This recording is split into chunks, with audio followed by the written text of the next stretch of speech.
Кара Суу районундагы таза суу маселеси. Буга чейин мисалы мен бир топ жолу айтып келгенмин, Утсадыр айыл өкмөтүндө мисалы Шералы деген айыл бүгүнкү күндө такыр бир жолдагы мындай суу чыгып көргөн эмес да, таза суу ичип көрүшкөн эмес.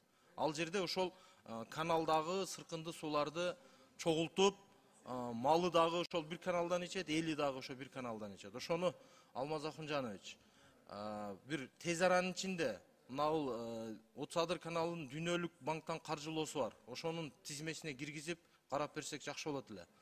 Ошондуктан Нурлан Тургунбекович протоколдук тапшырма берсек бир көйгөйлүү маселе болгондуктан чоң рахмат.